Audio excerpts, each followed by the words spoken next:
नमस्कार, आप देख रहे हैं मनी सेंट्रल और मैं हूं आपके साथ विशाल शर्मा। इन दिनों ग्लोबल फाइनेंस की दुनिया में तूफान मचा हुआ है। एक तरफ दिग्गज कंपनियां जैसे गोल्डमैन सैक्स और ब्लैक रॉक निवेशकों को भरोसा दिला रही हैं कि प्राइवेट क्रेडिट बाजार पूरी तरह सुरक्षित है और घबराने की कोई जरूरत नहीं, लेकिन दूसरी तरफ ब्लू आउल कैपिटल जैसे खिलाड़ी बढ़ते दबाव, निवेशकों के पैसे निकालने की मांग और लिक्विडिटी की चुनौती से जूझते हुए नजर आ रहे हैं। सवाल यही है कि क्या ये सच में एक छोटा सा डर है जो जल्द खत्म हो जाएगा, या फिर ये उस बड़े जोखिम की शुरुआती आहट है जो आने वाले समय में बाजार को हिला सकता है।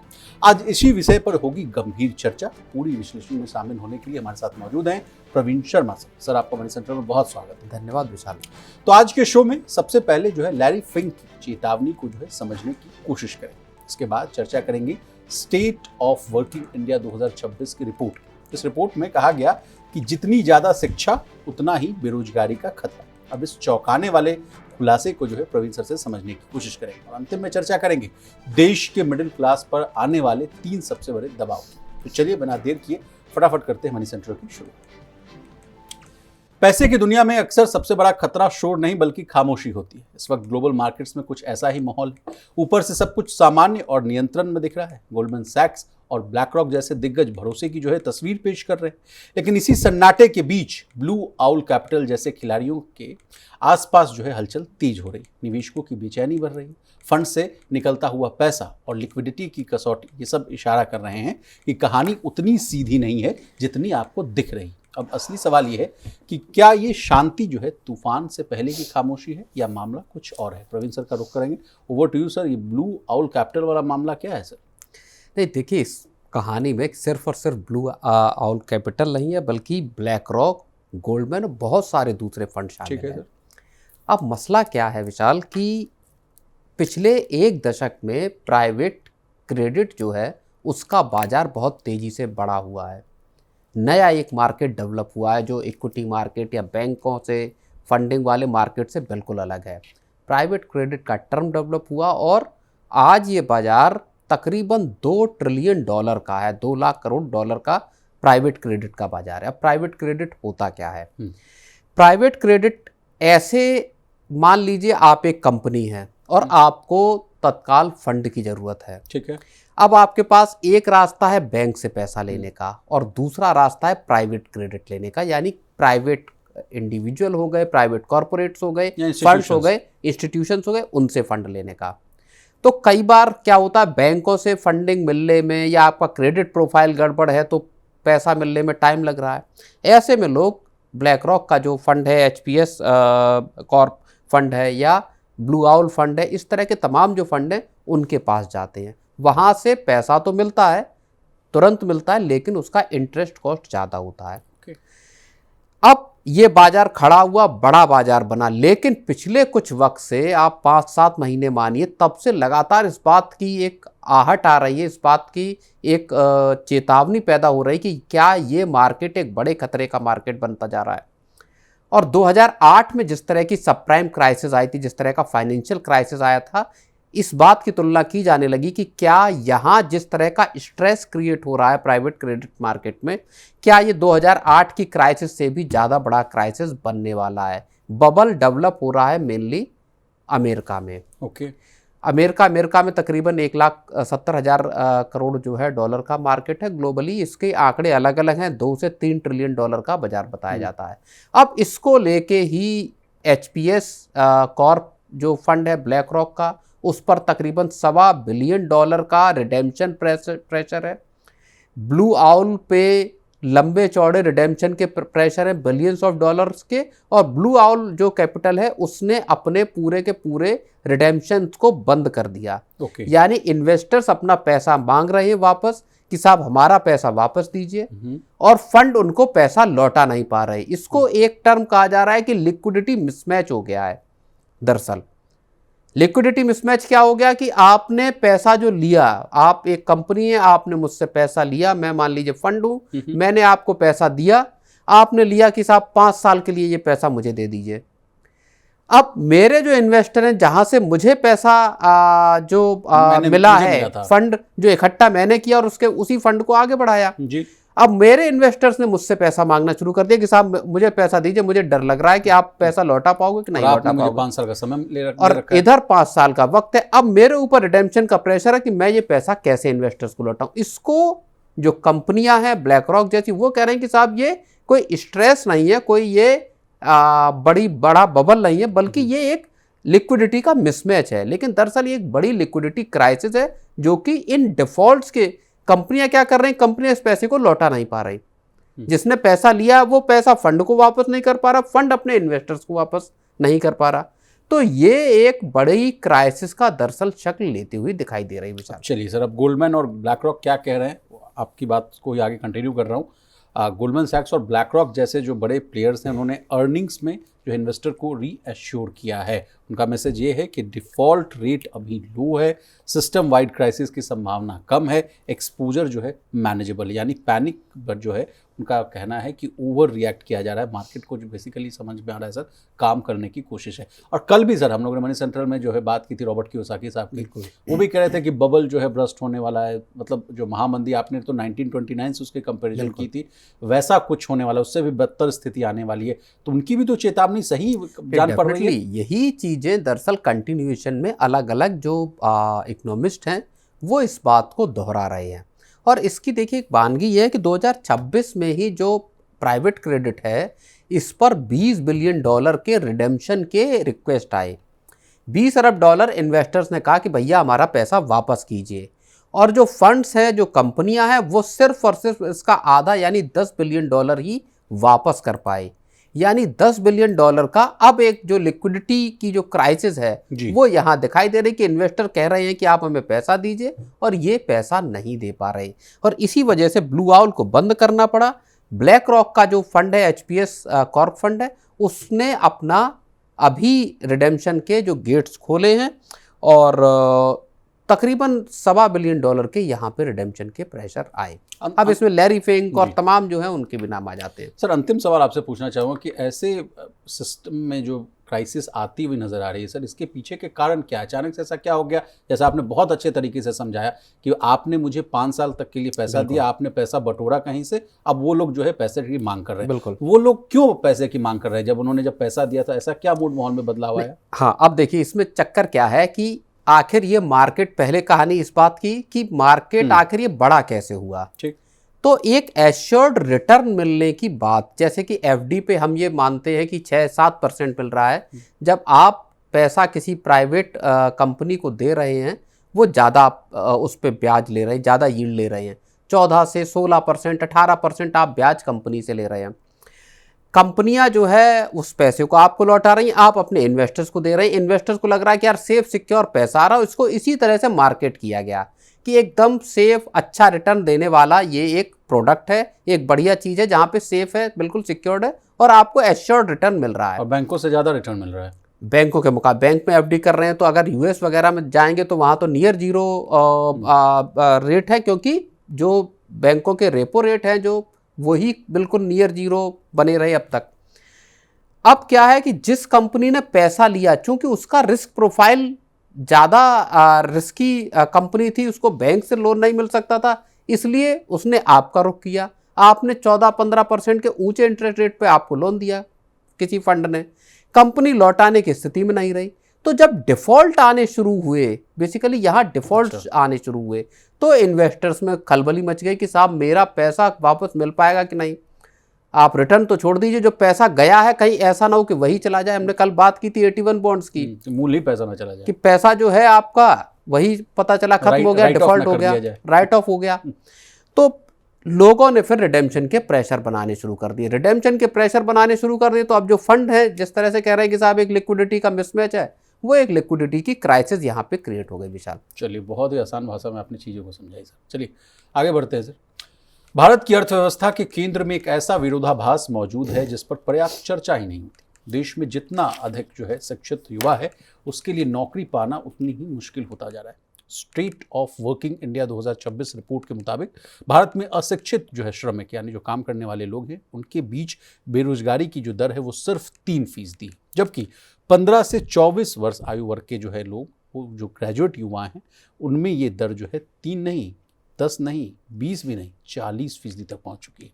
यह आंकड़ा बताता है कि भारत की शिक्षा व्यवस्था और लेबर मार्केट के बीच जो है गहरा असंतुलन है। अब चूंकि मामला पूरी तरह से डेमोग्राफिक डिविडेंड लेबर मार्केट से जुड़ा हुआ है, प्रवीण सर से समझने की कोशिश करते हैं। सर, पहले तो हम लोग ये सुनते आते थे कि पढ़ोगे लिखोगे तो बनोगे नवाब, खेलोगे कूदोगे तो होगे खराब। आदमी जम के पढ़ने लगा, शिक्षा लेने लगा, डिग्रियां लेने लगा, ताकि इसीलिए कि भाई नौकरी लग जाए। यहाँ तो कहानी इस रिपोर्ट के हिसाब से कही जा रही है कि जितने आप नहीं पढ़े लिखे अनपढ़ हैं वो ज़्यादा नौकरी कर रहे हैं। मामला है क्या सर ये? नहीं, देखिए, बेहद महत्वपूर्ण रिपोर्ट है और भारत की स्थितियों के बारे में, भारत की आर्थिक स्थितियों के बारे में, भारत की जॉब जो कंडीशंस हैं उसके बारे में ये रिपोर्ट स्थिति को, तस्वीर को साफ करती है। रिपोर्ट को लिखा है दरअसल रोजा अब्राहम ने, जो कि पिछले 4 दशक से जो है वो पूरा का पूरा भारत का लेबर मार्केट ट्रेस कर रही हैं, उसकी निटी ग्रिटीज़ को, उसकी समस्याओं को, उसके तमाम फैक्टर्स को वो ट्रैक कर रही हैं, उसको ट्रेस कर रही हैं। तो रोज़ा अब्राहम ने लिखा है, अजीम प्रेमजी में प्रोफेसर हैं, उन्होंने इस पूरी रिपोर्ट को लिखा है। अब इसमें बड़े चौंकाने वाली बात विशाल आती, जैसा आपने बताया कि जो इलिटरेट पॉपुलेशन है, जो अशिक्षित आबादी है, उसका सिर्फ और सिर्फ 3% हिस्सा ऐसा है जो अनएम्प्लॉयड है या बेरोजगार है, और जो पढ़े लिखे हैं, ग्रेजुएट हैं, 15 से 24 साल की उम्र वाले जो तबका है, उसका 40% हिस्सा ऐसा है जो नौकरियों से बाहर है या रोजगार में नहीं है।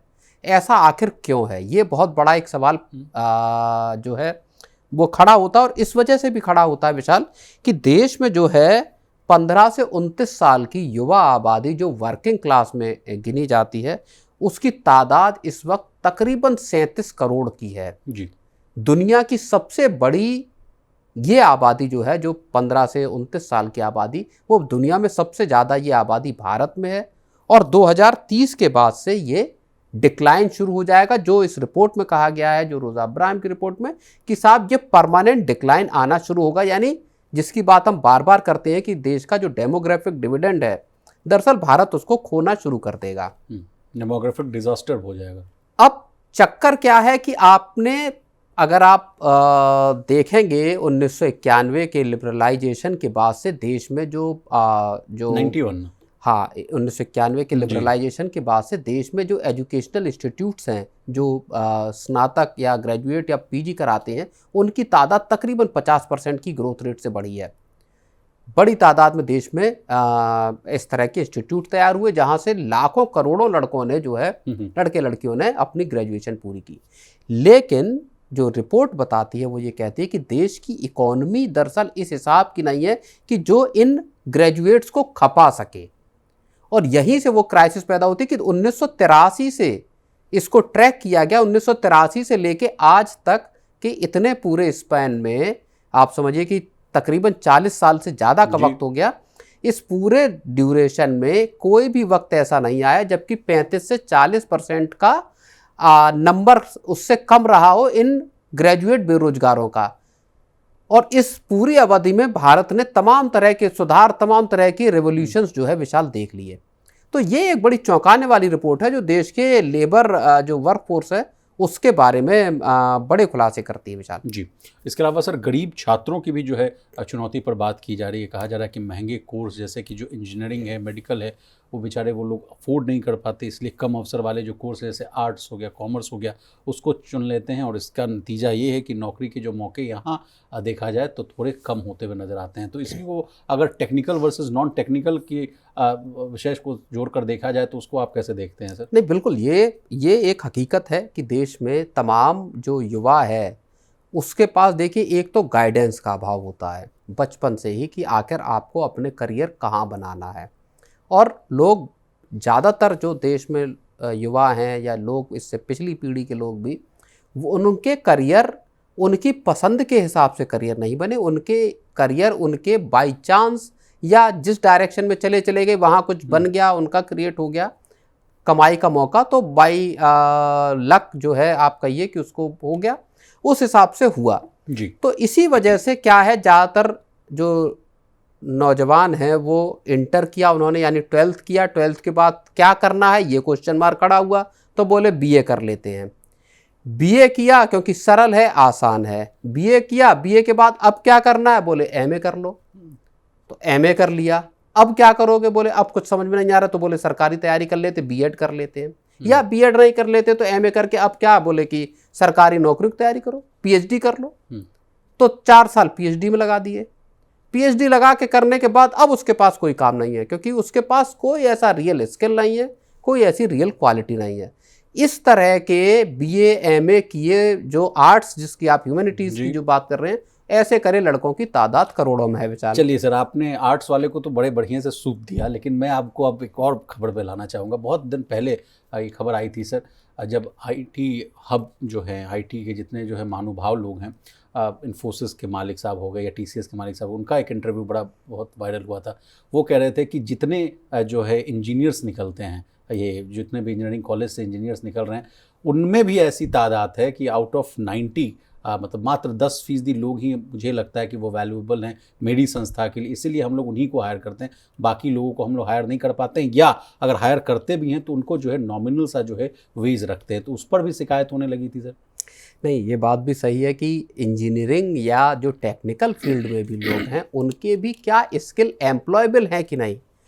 आपकी डिग्री एक अलग चीज़ है, आपकी एम्प्लॉयबिलिटी एक अलग चीज़ है, इंडस्ट्री आपसे क्या डिमांड करती है वो अलग चीज़ है, कॉलेजेस में क्या पढ़ाया जा रहा है वो अलग चीज़ है। और इतने साल हो गए आज़ादी के, 75 साल हो गए जी, लेकिन इस देश में न्यू एजुकेशन पॉलिसी 2.0 आ गई। सरकार ने तमाम तरह का सिलेबस बदल दिया, सब कुछ कर दिया, तरीके बदल दिए कि साहब ऐसे नहीं ऐसे पढ़ाना है। लेकिन अगर आप कॉलेजेस में जाइए, उनके वास्तविक हालातों को देखिए, गिने चुने, अगर आप इंजीनियरिंग की बात करें, आईआईटीज़ को, एनआईटीज़ को अगर आप छोड़ दीजिए, तो जो ज़्यादातर जो कॉलेजेस हैं उन सब में पढ़ाई का ढर्रा वही है जैसा आप रटने वाला या उस तरह का रवैया है।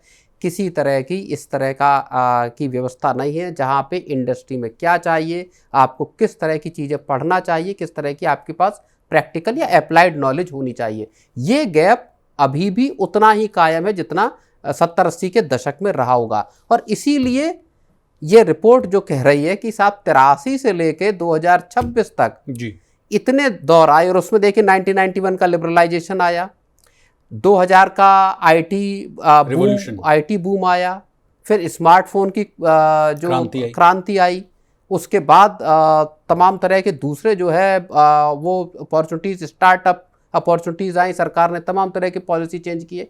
लेकिन जो ग्रेजुएट्स की बेरोजगारी की तादाद है वो 40% पे टिकी हुई है। लेकिन सर, इस कहानी में एक व्यक्ति और है, एक पक्ष वो भी है, उसको भी हम आपसे समझना चाहेंगे। आपने आर्ट्स की बात कही सर, इंजीनियरिंग टेक्निकल की बात कही, लेकिन पढ़ाने वाला शिक्षक, गुरु जी को भी लाना होगा इस चैप्टर में। आपसे समझना चाहेंगे सर कि पढ़ाई वैसी नहीं हो रही, तभी तो ऐसे लड़के निकल रहे हैं। नहीं तो जो गुरु हैं वो भी तो कभी शिष्य थे, जैसे सास भी कभी बहू थी, उसी तरह से गुरु भी तो कभी चेला था। तो शिक्षक जो है वो भी तो उसी सिस्टम से पढ़ के आए। शिक्षक तो ऐसा है नहीं कि साहब सारे शिक्षक हार्वर्ड से या ऑक्सफोर्ड से पढ़ के आए हुए हैं। तो जब टीचर भी उसी परंपरा का निकला हुआ है, जहाँ पे रट के, जहाँ पे वही थ्योरी आपने पढ़ी, उसको याद किया और उसको लिख के एग्ज़ाम में पास होके चले आए।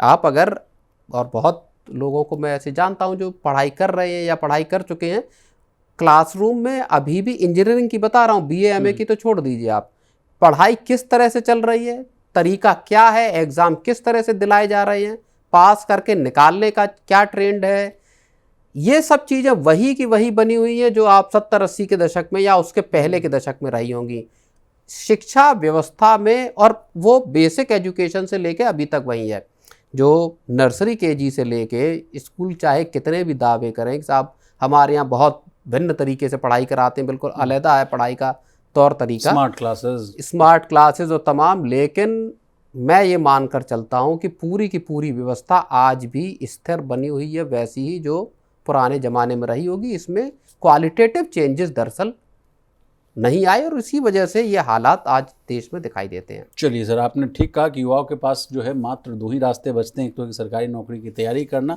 और जो फिर दूसरा, अगर जो काम मिल जाए हाथ जोड़ा और उसको ले लिया, भाई वही काम करते हुए नजर आ रहे हैं। कम वेतन मिल रहा है, असंगठित क्षेत्र में काम करना पड़ जा रहा है, तो सब कुछ करने की कोशिश की जा रही है। लेकिन एक बहुत ही और एक मौजूद सवाल है सर, मिसिंग मिडिल समस्या एक आ रही है सर, ये भी हम आपसे समझना चाहेंगे।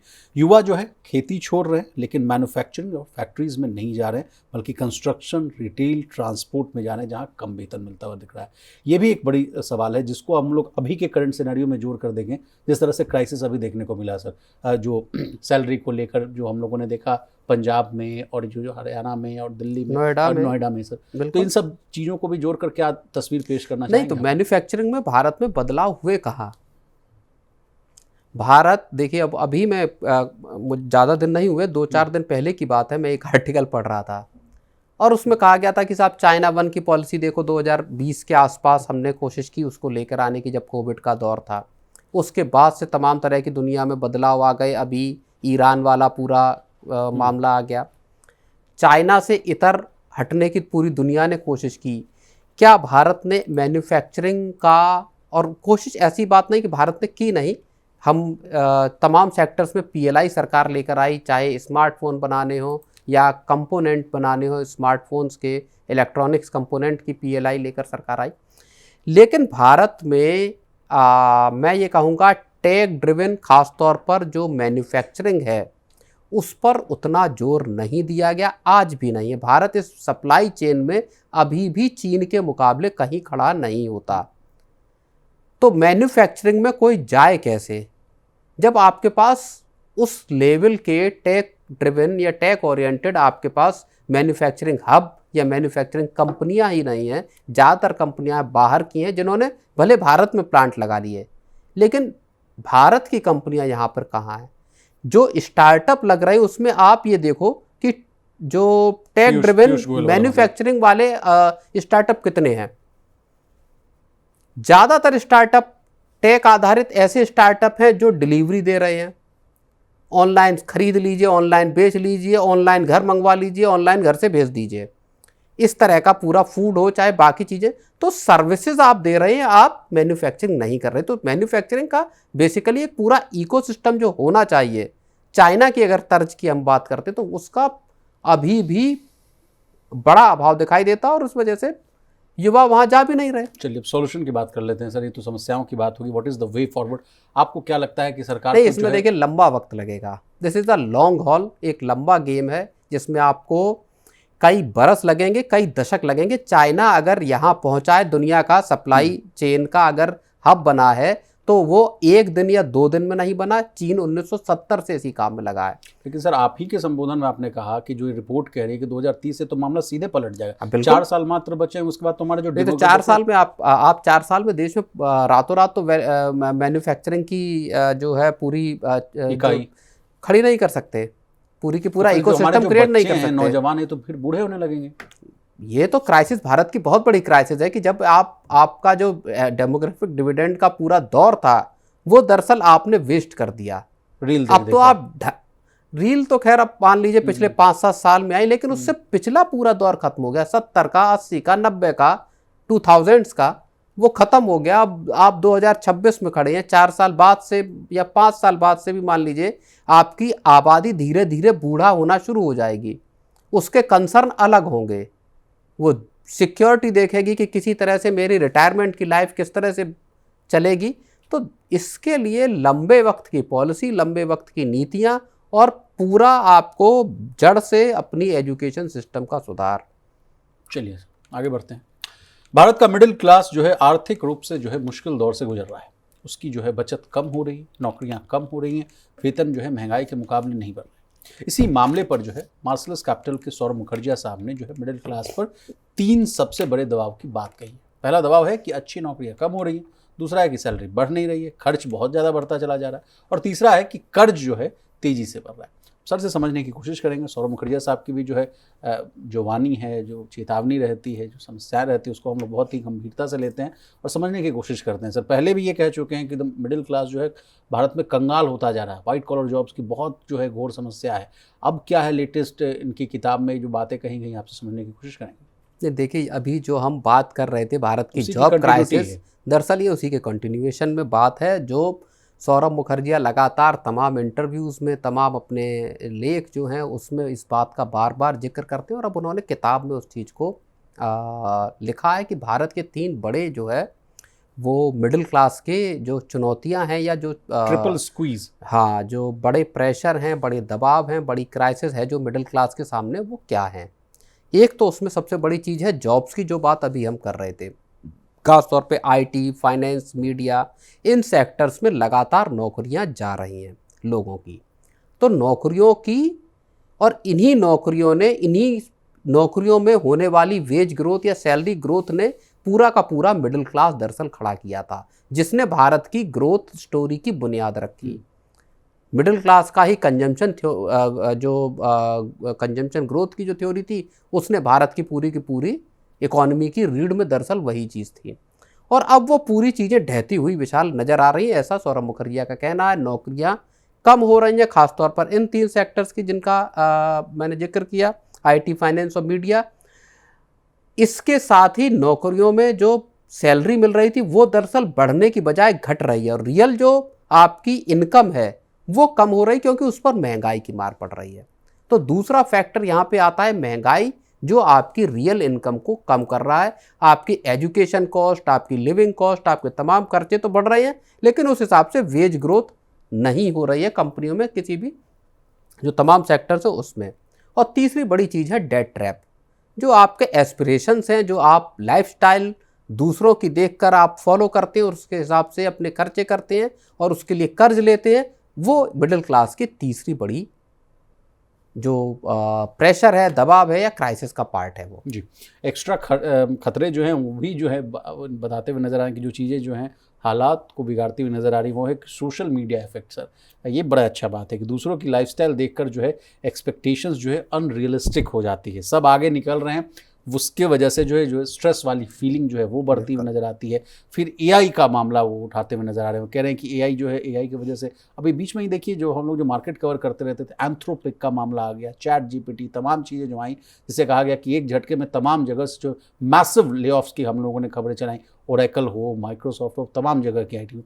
तो कहा जाता है कि एआई की वजह से जॉब अचानक चली जाती है। कई रिपोर्ट्स तो हम लोगों ने सर आपके साथ डिस्कस की है कि भाई 1-1 करोड़ का जो है आईटी प्रोफेशनल ने लोन ले लिया, उसका ईएमआई नहीं भर पा रहे हैं तो ओला उबर चलाने लग जा रहे हैं। कई लोगों ने जो है सुसाइड तक कर लिए कि भाई अमेरिका में जॉब करते थे, 40 लाख के पैकेज पे थे, वहाँ से नौकरियाँ हट गई, यहाँ आए तो 4 महीना भी सर्वाइव नहीं कर पाए, क्योंकि वो है मतलब एक्स्ट्रा वेगंजा जो है लाइफस्टाइल जीने की आदत थी, और यहाँ पे सुसाइड कर लिए। नहीं, सब उसमें पत्नी ने भी सुसाइड की। जब पति को घर पे आके देखा कि उन्होंने सुसाइड कर लिए, जो अमेरिका से लौटे थे, उस महिला जो खुद भी आईटी सेक्टर में नौकरी करती है, उन्होंने भी सुसाइड कर लिया। तो इस तरह की चीज़ें जो है वो बड़ी और यही बताता खतरे वाली बात पर अगर आप कुछ 2-4 पॉइंट ऐड करना चाहेंगे। सोशल मीडिया सब आगे निकल रहे हैं, नहीं, ये तो देखिए एक एस्पिरेशन, और हम आप किसी भी पार्ट में देश के देख लीजिए जो जॉब्स के हब हैं, वहाँ रियल एस्टेट सेक्टर की ग्रोथ को आप इसी से जोड़कर देख सकते हैं। अच्छी लाइफ जीने की जो एस्पिरेशन, और उसमें कुछ बुरा भी नहीं है। अगर कोई व्यक्ति कमा रहा है, पढ़ाई की लंबी चौड़ी, उसके बाद अगर आप उसको खर्च करते हैं तो उसमें बुराई नहीं है। लेकिन स्टेबिलिटी, दरअसल स्टेबिलिटी का जो फैक्टर था कि साहब आप जिस तरह सरकारी नौकरी में है कि आप एक बार एंट्री कर ली, इसके बाद आप 60 साल के जब हो जाएंगे तभी आप वहाँ से आपका रिटायरमेंट होगा। प्राइवेट सेक्टर में, और ख़ास तौर पे जब से जो टेक डिसरप्शन आए हैं एआई का ख़ास तौर पे, उसने इन सारी नौकरियों को वल्नरेबल विशाल बना दिया है। तो ये जो खतरे हैं ये साफ तौर पे मिडिल क्लास इनका, और इस रिपोर्ट में जो सौरभ मुखर्जिया जो कहते हैं, बोले कि मिडिल क्लास ही भारत का ग्रोथ का इंजन था, और उसके पीछे कंजम्पशन ग्रोथ जो है वो उसकी ताकत थी। अब कंजम्पशन भी ख़त्म हो रहा है, जो मिडिल क्लास का जो कंजम्पशन का जो पैटर्न था उसमें भी स्लो डाउन दिखाई दे रहा है। तो एक और बहुत अच्छी बात कही गई कि जो मिडिल क्लास की ताकत थी कि साहब पहले आप डिग्री लीजिए, डिग्री लेकर आप जॉब हासिल कीजिए, जॉब हासिल करेंगे तो आपको एक स्टेबल सैलरी होगी, और स्टेबल सैलरी के बाद फिर ग्रोथ होगी। तो ये जो पूरा का पूरा एक जो साइकिल था, दरअसल ये पूरा का पूरा साइकिल अब काम करता हुआ नजर नहीं आ रहा, और यही जो है वो बहुत बड़ी क्राइसिस मिडिल क्लास की। तो एक प्रैक्टिकल टेक अवेज पर भी बात कर लेते हैं, जैसा कि मैं हमेशा आपसे पूछता हूँ कि what is the way forward. तो क्या सर एक ही इनकम सोर्स पर डिपेंडेंट नहीं रहना चाहिए? स्किल्स को क्या अपने अपग्रेड करते रहना चाहिए? क्या अननेसेसरी डेट जो है उसको अवॉइड करने की कोशिश करनी चाहिए? क्या लॉन्ग टर्म जो है इन्वेस्टिंग का डिसिप्लिन इसको मेंटेन रखना चाहिए? कुछ सलाह आप भी अगर देना चाहें। नहीं, मेरे हिसाब से मुझे जो लगता है कि जॉब्स पर डिपेंडेंट होना टू अ लार्ज एक्सटेंट, वो मुझे लगता है थोड़ा रिस्की है। आपको बेहतर, और भारत में इस तरह का असल में कल्चर नहीं है, इसलिए मैं इस बात को कह रहा हूँ। अदरवाइज होना ये चाहिए कि भारत में जो लोग खास तौर पे जो टेक्नोलॉजी सीखे हैं, उनको मैन्युफैक्चरिंग या उनको अपने स्टार्टअप, सरकार लगातार कोशिश चीज़ कर रही है कि स्टार्टअप इंडिया, इस तरह की जो मेक इन इंडिया, तो उसकी कोशिश करनी चाहिए, अपने बिजनेस की कोशिश करनी चाहिए। अगर आप 15-20 साल अगर आप अपने बिजनेस में मेहनत करते हैं तो वो एक ज़्यादा मैं कहूँगा कि टिकने वाली चीज़ है, बजाय कि जॉब की आपको अच्छी सैलरी मिल रही है, आप घर मकान ले लेते हैं उसमें कर्ज लेके, और लेकिन जिस दिन नौकरी जाती है उस दिन आपका सबका सब पूरा खेल एकदम से जमींदोज हो जाता है। बिजनेस अपना करने में मुझे लगता है कि आपको वक्त जरूर लगेगा, लेकिन संभवतः सारे लोग बिजनेस नहीं कर सकते, लेकिन सारे लोग अगर ये सोचें कि हमको नौकरी करनी है तो वो भी स्ट्रेटजी गलत है। चलिए प्रवीण सर, आपका बहुत शुक्रिया, आपने बड़ा कीमती समय निकाला, तमाम विषय को बहुत ही आसान भाषा में विस्तार से समझाने की कोशिश की। तो आज के मनी सेंटर बस इतना ही। इसी तरह देश, दुनिया और बिजनेस जगत से जुड़ी तमाम ताज़ा तरीन खबरों के लिए बने रहिए हमारे साथ और देखते रहिए मनी नाइन।